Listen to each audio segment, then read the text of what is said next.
Hello guys! Welcome to my YouTube channel and please like and subscribe my YouTube channel. So first of all guys, atong i-share ato ang fermented tuner karon guys. Kay less budget man ta guys kay kini kay perti gining mahala. So ako san gyud siyang gyud nakakitong sa kataas sa degree sa kainit diri sa Kuwait guys. So karon ato ni siyang testingan kay ang fermented mangod guys, bisa pag unsa ka init ang panahon guys, bisa unsa ka tugnaw, wala yun na siya side effect guys kay ato raman ni siyang gi-ferment guys, organic gyud siya guys. So karon nakita gyud ninyo sa nang nato no nga murag grabe gyud atong tagyawat ang amot pa niya akong cellphone kay murag gilaparon po ko nagfilter po guys, naglagot gyud ko niya akong cellphone kay ngano ni gwapa gyud ko ning aning akong cellphone ni pote ko nga ni gwapa. Pero sa personal guys, grabe kog tagyawat guys, sakit kay kog naong sa bugas-bugas kita man ang lagom-lagom niya guys. Sasama na sa akong ilok nga perting kalagom guys. So ato po din siyang testingan sa atong ilok og ma-effect ba yun siya guys. So karon guys, isa ni kasi manan 8 days nakto ni siya ferment guys. Ani ako ni siyang gitago sa liblib nga area guys. Dili po niyo nga mura po tag engkanto din napita kay ngit. So ako siyang gikuan gitaguan guys sa ano amo kay akong gapas kay makalagot.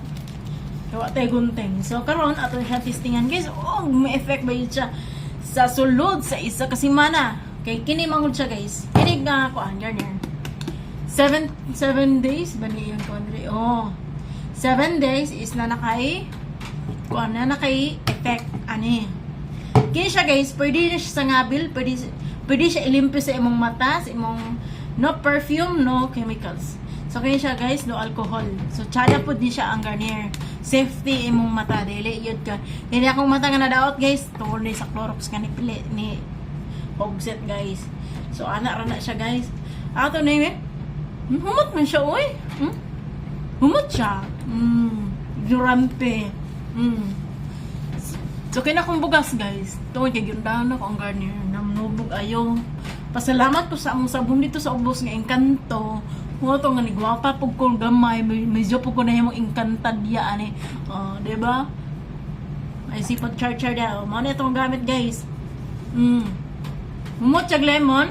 Humot po siya ning isa guys. Nga mara na po na ni mong sudan guys. Pang sahog magula sa sudan guys. Kini akong gibutang. Pero gi-research gud yun din ako siya din. Apil po rin ako ang shampoo guys nga Pantene. Ako po din siyang gisagulan guys, gifermentan po na ako siya mga Gigimon Journal, rosemary, tapos ginger, onion, nagferment po ko guys kay ngano, atong ulo guys kay kinilagay atong sudan diri fermentin na lang ni manok. Nang ulbo akong kaspa guys. Mao ni akong problema karon. Nang ulbo akong kaspa. Kakakatol na to. Wa anta tekoto. Ang ni ulbo ang kaspa man gyud guys. So, tsada po din siya guys. Kaya nga no, pag ang onion pag imong gigamit guys, mo ni siya makadugang ang protekta sa imong buhok, dali magtubo, dali po mabaga.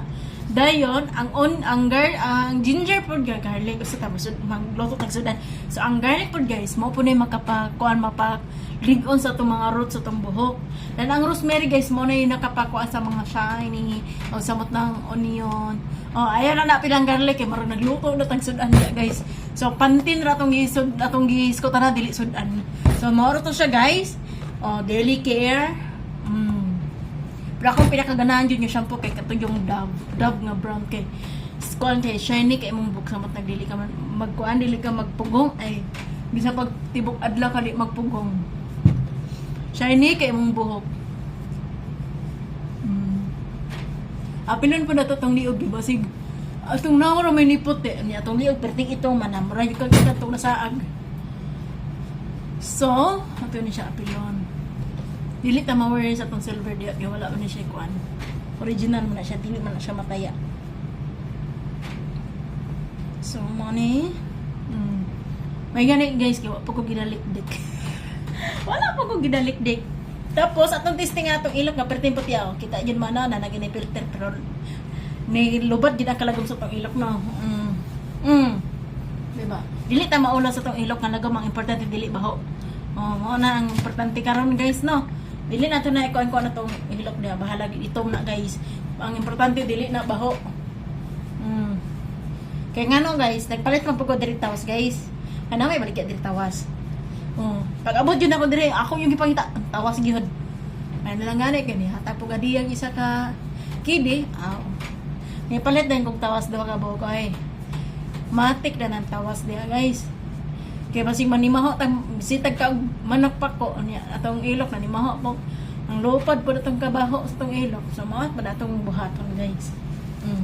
May pa ako ilok kay wa pud gidalikdik. Wala na takoy ligo karong adlaw. Iyo kay ligo karong adlaw. Pero salamat ta kay wa ta gidalikdik karong adlaw. Dala na pagkatol guys. O di ba? Limpya kay tong gapas guys. O dili ugaw tong kuan balag lagom tag ilok guys basta kay dili lang ta lagom og dili lang nagadalikdik guys kay mao na yung makadalag baho sa tong ilok guys. So, humot di kay guys. Nanimaho pang kinilaw. Bitaw guys, dili siya baho guys. Humot siya og lemon. Ang atong baho sa atong lawas karon guys is lemon. Kining lemonade. Humot kay siya guys. So, mo na makapasidlak. So, mo na akong gigamit nga tubig guys. Gikuha lang ako ang label. Kaya ako din siya gitaguan sa diri sa suok sa akong ref guys. Kaya, dili magini siya pwede nga mag-ferment ka nga imo ipakita sa adlaw. Dili na siya pwede kay na-eskwela mo kog agriculture nga organic. So, dagan ko kay kung nagtun-an mo na karong giawat-awat pud nako kung gigamit diri. So, kani po among bulak pud diri sa ubos guys. Hindi siya action sa kalaya atong una. Dili man ting ulan. Kay kini man lagi kita di matahiling bulak. Di nang nangamatay kay di man na to pambisbisan. De karon nagmahimahay. Nya kita magumulasis dito sa ref. Akong gikutaw dito sa kuan. Gikutaw na ko dito sa balde. Gikutaw ko isa ka balde dito. Gihurot na ko iyang isa ka ngunani nga molasses. Gihurot yun ako mao na yung ginabisbis ako. Hantod karon. Ay hantod itong una wala piting init is grabe gyud ka bloom ang among bulak dire. Yung katong nasa sala bloom pa kay siya kay naramisol niya inerkonan pa kay social kay bulak di ba? So, moro tayo ito guys. Wala ko dagan iyaw-iyaw guys. Kaya gikapoy na ako guys. So, moro to guys. Thank you for watching and goodbye!